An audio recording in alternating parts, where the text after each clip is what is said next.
This is a presentation on Native American culture. The massive devastation that befell the Native American people at the hands of the white man can only be described in one word: genocide. With an original population of 12 million, in the first 400 years, this number fell to a staggering 237,000. Lands were stolen, although this was justified because it was done, quote-unquote, legally. A quiet and harmonious culture, they fell easy prey to the white man whose motto, even today, is might makes right. Today, descendants of survivors suffer from alcoholism, high suicide rates, and economic hardship. According to U.S. Census reports, the population has increased back up to 2.5 million as of the year 2000. Sadly, even though this number is encouraging, they still only represent 0.9% of the entire population. Native Americans hold sharing and cooperation in high regard. Material possessions are expected to be shared, gifts are freely given, and hospitality and caring for the needs of strangers is crucial. In fact, these values are so important that status and honor are only earned by giving away wealth and not by keeping it for oneself, which is what we do in the modern American culture. Additionally, sacrifices are expected to be made for the good of the tribe, as both the tribe and the family take precedence over the individual.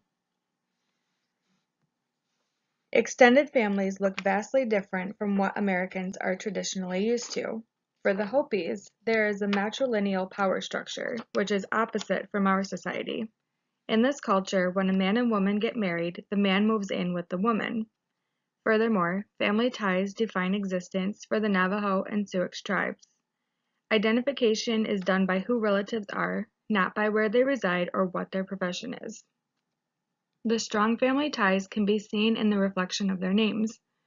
For example, in American society, we generally call the parents of our parents grandma and grandpa, but in the Native American society, the term grandparent can mean the sibling of a grandparent. There is no distinction between family members who are born in the family and those who have been married in. The term sister-in-law, for example, holds no meaning. And finally, it is common practice for children to be raised by many members of the family, including extended members. Children can grow up living in several different households. Also important to the Native American culture is harmony with nature. The view that Native Americans have, that non-interference is most important, is the exact opposite than what we have in our modern culture. The Native Americans believe that it is important to hold sacred every piece of the natural world.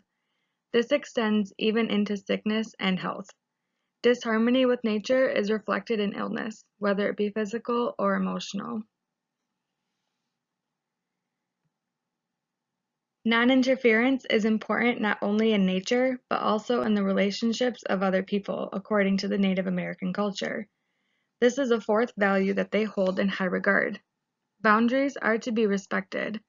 Furthermore, stoicism is a common trait. This can be perceived as resistance to a therapist of a non-Native American culture, but it is a sign of communication, with Native Americans listening being a top trait among the people. Finally, Native American people have a cyclical orientation to time, which means that they do everything in its own time. There are no deadlines like we have in our Western culture. Everything is done on its own time, and everything that comes after will come when it is ready to. It will be dealt with when it happens. Looking back to the value of non-interference, this cultural value makes logical sense as there is no interference with the natural order of how life is to be played out. Jack Lawson is a member of the Creek Nation. He has worked in the field of alcohol and drug treatment for over 22 years, including offering treatment to inmates at the Oregon State Prison System. He worked as a counselor to the Siletz tribe located in Central Oregon in a wilderness treatment program.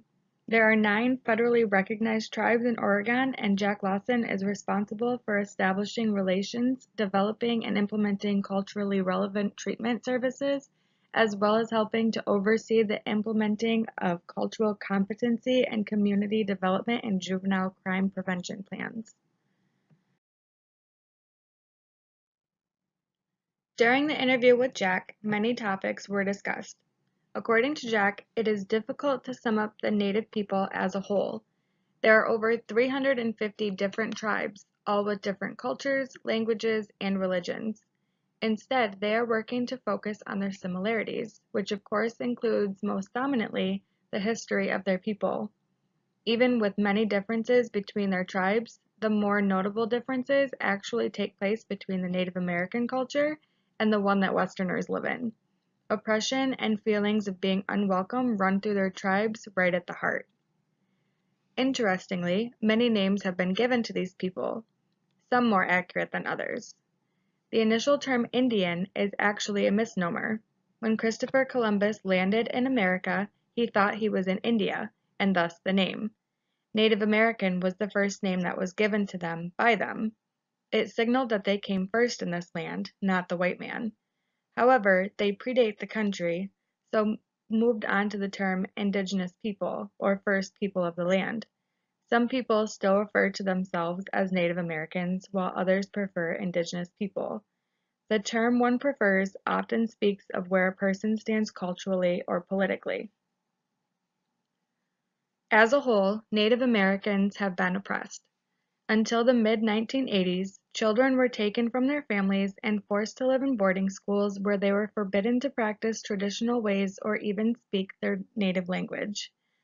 The atrocity has caused many Native people to lose their heritage.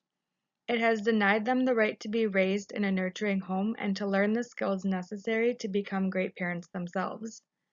Instead of being encouraged to continue education in a college, they were encouraged to pick up a trade because they weren't quote unquote smart or were quote unquote only good with their hands. They were told that they would fail in a college. Stereotypes won out in many of these people, and this is where we start to see the high suicide rates, alcoholism, and even the stereotype of the lazy Indian. Treatment for those suffering is not what it is for others. They face discrimination. They hold anger and mistrust. Often, treatment is a punishment, whether it be from Child Protective Services, family trouble, or even trouble with the law. Rarely does an Indigenous person seek out treatment willingly, and often those that do are bicultural or are assimilated with white practices and institutions.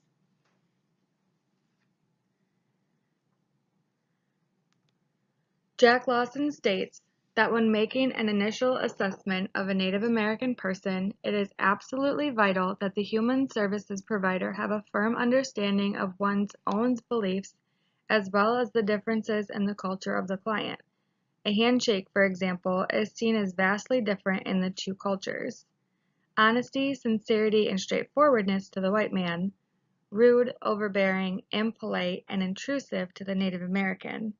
If an understanding of both cultures is not reached, the client may be marked as dishonest or evasive. Some important information that Jack gives is that there is widespread anger and mistrust towards outsiders. Providers may be lumped into stereotypes and have anger directed at them personally. It is important to not take it personally. If this can be done, it may be possible to open the lines of communication. When working with Native clients, Jack has found it beneficial to incorporate their culture into the sessions. Even though most of the clients will know nothing of their culture or they will be bicultural, the reason for this is because one of the most basic problems that they face is the loss of their culture. We have taken a journey from genocide to a slow rebuilding of the people to high rates of alcoholism and suicide rates to the people who are trying to put the pieces back together. There is a long road ahead for people of Indigenous heritage, but all is not lost.